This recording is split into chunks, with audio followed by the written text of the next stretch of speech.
Scott Bakula, the star of our previous episode, I Man, had not actually done television before that point. He'd been mostly in stage and had done a few commercials.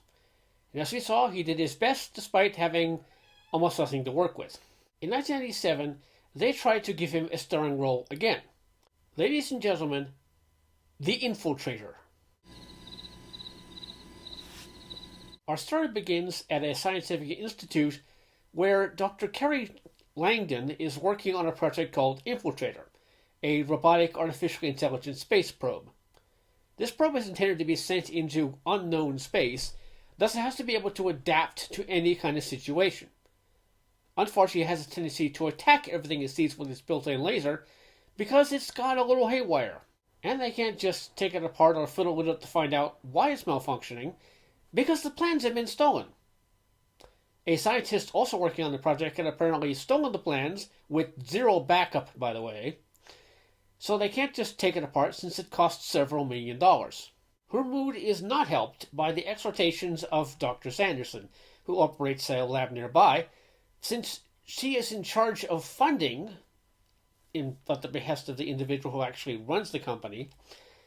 She's about to cut off his funding for his teleportation experiment, which has as yet provided no actual results. He claims this time he's actually got it right, showing her a burnt pencil he'd apparently teleported to Plessy's lab, but she's too overwhelmed by the Infiltrator project, as well as presumably actually running the company, to listen to him. So he decides to do something that no scientist, mad or otherwise, should ever do. Experiment on himself. Teleportation. It absolutely, positively has to be there by midnight.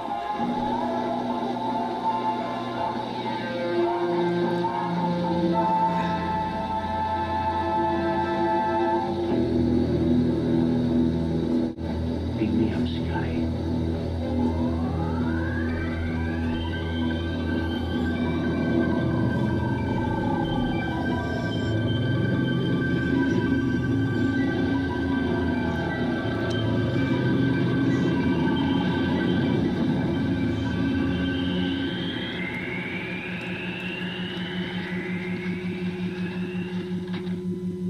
What happened?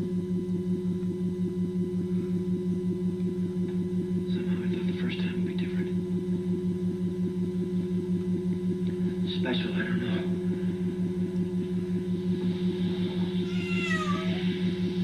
Maybe the music was wrong. Maybe it was just too rushed. But what the heck?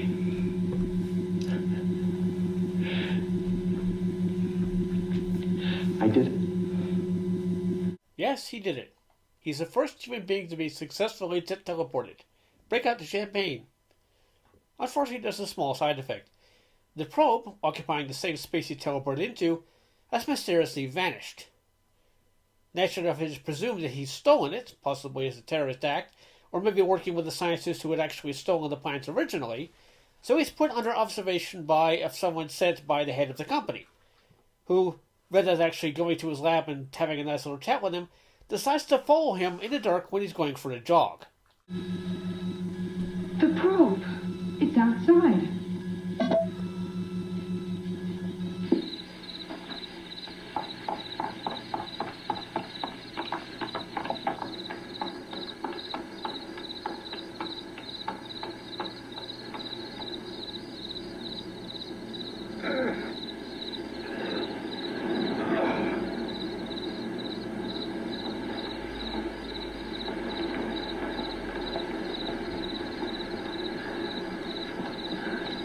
What's going on here?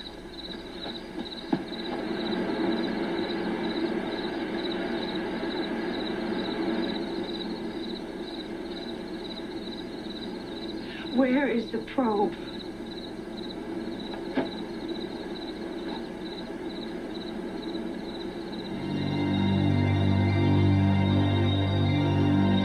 What is happening, Frank? See? This is why you don't mess around with the teleportation. Turns you into a GoBot. How can this be? Your cells and your atoms are linked to the probes. This is incredible. It is absolutely unbelievable. How many more slides do you have to look at? How much more do you have to see?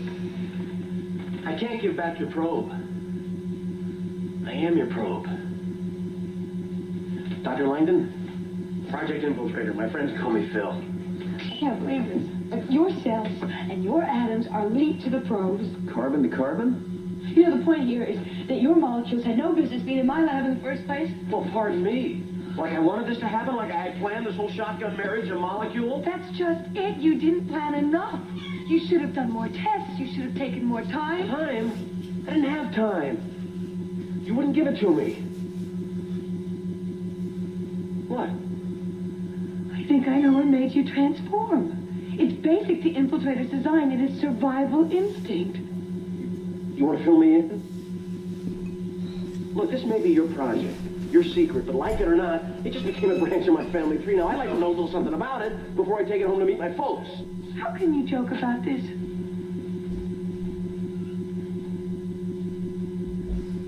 I'm scared.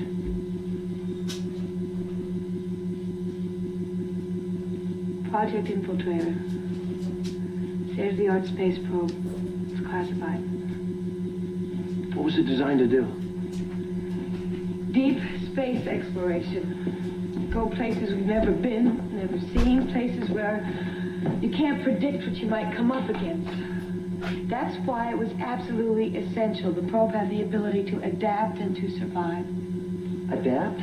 Like change? Like you don't know what this thing is capable of? Not yet. Swell.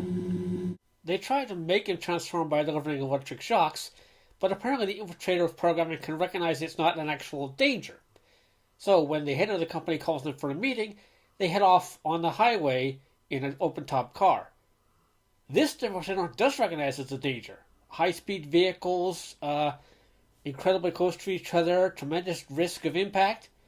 So, completely outside of his control, it transforms his hand into a laser gun and blasts a semi-truck behind them. This is probably not going to end very well if they can't find a way to separate him and the probe. The only way to do that, presumably using the teleporter, is to have the plans. Otherwise you risk ending up with a small pile of scrap metal parts and a little pile of disorientated goo. Getting the plans, however, may not be very easy. Richard Marcus, you want the blueprints? He's your man. So where is he? He's holed up in one of my research facilities. He's dismissed the staff and evacuated the entire island, and unless I pay him $50 million, he says he'll destroy it. Along with the blueprints. Why don't you go and get him out? Because he has state-of-the-art defense systems at his fingertips, and he'll use them. Look here, I've sent 2 teams in there. I haven't heard from either one. So call out the National Guard. Phone the president. Oh, this is a private enterprise. I'd like to keep it private. Sounds to me like you got one option. Pay him. Wrong. I have one other option. You go get him. Unless you prefer to be a sideshow freak for the rest of your life. You gotta be wacko. So they agree to go off, and they head off on a boat, which is immediately blown up by the island's defenses. Apparently, a scientific lab also includes torpedoes to attack any passing boats. The head of the company is looking less like Bill Gates and more like Dr. Doom. He gets them to safety, off-screen, of course. Hey, these transformations in creature effects are expensive. And they manage to use his special skills, like the ability to shift into, say, infrared or X-ray vision, to find a air vent and get into the complex. Unfortunately, they're very quickly separated.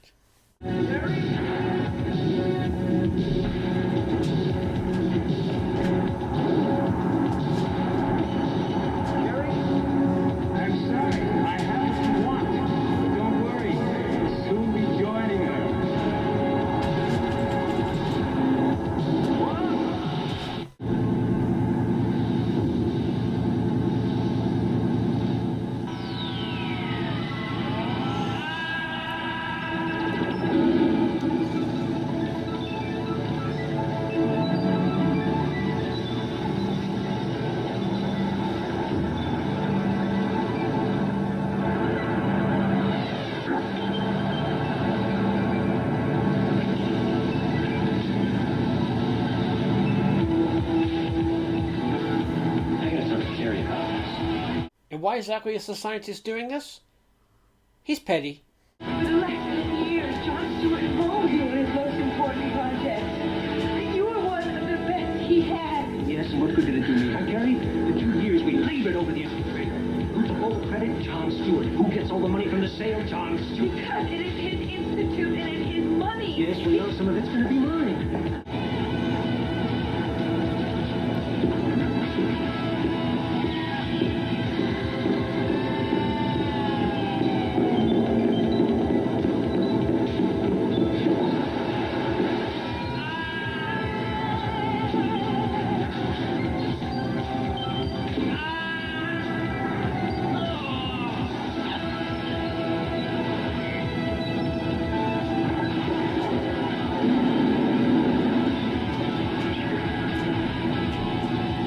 I just want the blueprints. Did you bring my money? No. Too bad you die. Just like that? Wait a second. Have a heart. Look at me. I need those blueprints. You work for John J. Stewart, don't you? Yeah, but don't hold that against me. I got no argument with you. Give me the blueprints, and we'll walk. No. I can't help you. I don't have the blueprints. What do you mean, where are they? Then you'll have to come back with me. I have to know what you know. No one gets anything from me until I get my 50 million. Goodbye.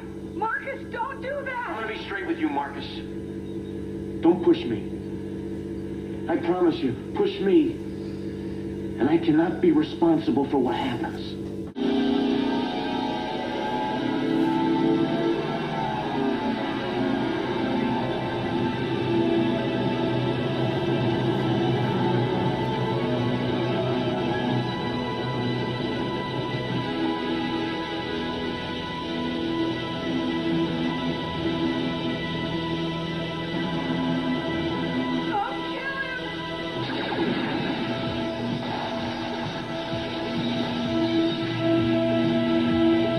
Stay away from me.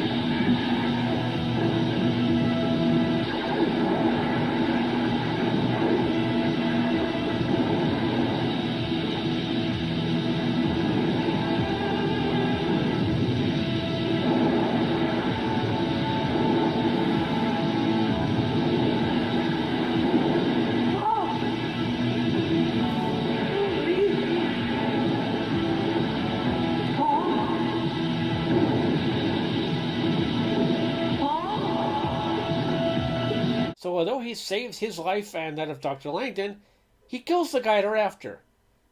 I'm going to classify this as not a success. Do you have any idea what just happened to me back there? What I did? Yes, yeah, I think so. Great. Because I don't. And I have no intention of traipsing around the world for you. Especially since I can't control what might happen. Oh, you think you'll have control of the Institute? You won't. Not until we find some way of getting Infiltrator out of you. Now, I'll give you that chance. You work with me, and I'll provide the funding. It's always got to be your way, doesn't it? Your company, your money. That's right, Paul. But you remember this. They are. And just like all of us, they need help. Wait, you think I'm being selfish? What's wrong with you?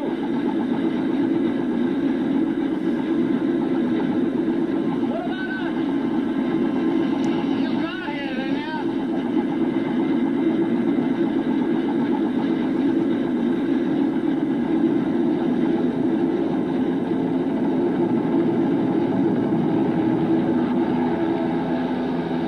Listen, I got news for you, Mr. John J. Stewart. You're paying for these. Don't worry. I don't know how much more of this I can take. I gotta find a way to separate myself from this machine fast. With my help, it's going to be a piece of cake.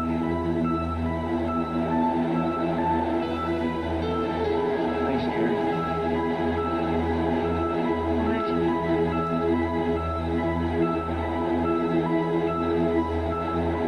It's still Doctor then. Oh, that's a perfect plan, yeah. Let's take a guy who has absolutely no control over his abilities, never knows when he's likely to transform, and has the potential to actually go murderously violent when he does, all in the name of self-preservation. Maybe he can visit a children's hospital next. So that was The Infiltrator. How was it? Rushed. The motivation of the characters is stupid. He wants to impress Dr. Langdon, so he teleports himself. Not an object or something else, but himself, right in the middle of her lab, completely unaware of the fact that the space probe is right there. The evil scientist's plan is pretty stupid. He could sell the plans of the Infiltrator to a country for many, many millions of dollars, or possibly even $1 billion, but instead he prefers to blackmail the head of the Institute because he wasn't getting enough credit for his work. Yeah, he could have actually talked to him about this, maybe got more of an interest, maybe a higher cut of the price when the thing is ultimately sold, but no, he had to be petty.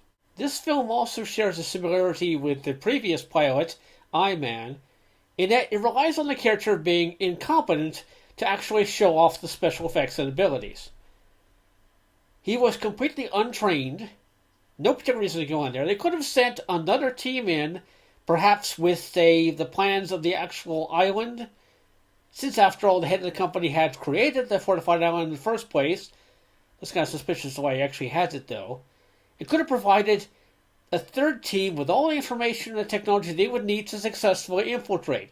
Now, instead, send in the guy who is merged with the probe that you want to keep safe, and the scientist who invented the probe in hopes he won't go murderously violent. And when they screw up and instead kill the guy that's supposed to be taking off the island, decide to send them out on even more missions. Maybe more innocent people can be killed. I'm really starting to have my doubts about the intelligence of the guy who supposedly founded this company. These special effects, if you can call them that, look terrible. There's one transformation scene where he's in the car and his hand turns into a robot hand, like shrinking down to the bone, and cables and stuff coming into stop motion. Looks reasonably neat, but most of the time he just stuck something that looked like it came from a hobby shop onto his hand, put a whole bunch of neon tubes and wires on it. And unfortunately you can't see it very well, but the final transformation is ridiculous. This big one-eyed thing lumbering around, obviously can't see where the hell he's going. It's like he didn't walk straight into a wall. That was probably a bunch of outtakes where he did. This pilot is also only an hour long, 45 minutes without commercials. So everything is crammed in really, really tight. Characters, setup, action, minor plot development, action, and denouement. Whole thing smushed together with no time for actually spending any time with the characters, or really explaining why we should care about them. Or even providing important backstory, like why the head of the company has a fortified island in the middle of nowhere, supposedly used for science. To try and recoup at least some of the money they spent on this turkey, it and two other failed pilots were broadcast as part of the CBS Summer Playhouse in 1986, with viewers invited to phone in and cast their votes for which of the pilots they would have preferred to have actually gone to a series. I can imagine Infiltrator probably didn't get too many votes, but at least these two pilots have proved something about Scott Bakula. The guy can act. Even given practically nothing to work with and completely ridiculous circumstances, he still manages to do his best, which is probably why he was ultimately chosen to be the star of Quantum Leap. So for a ridiculously rushed plot, stupid villains, stupid heroes, absolutely ridiculous-looking transformations, and basically being a huge rushed mess, this gets 0 Maple Leafs out of 5. As I said, this is the only copy I could find, but even so, I wouldn't recommend watching this one. It's a waste of an hour. I'm some Canadian critic, and I'll see you next time.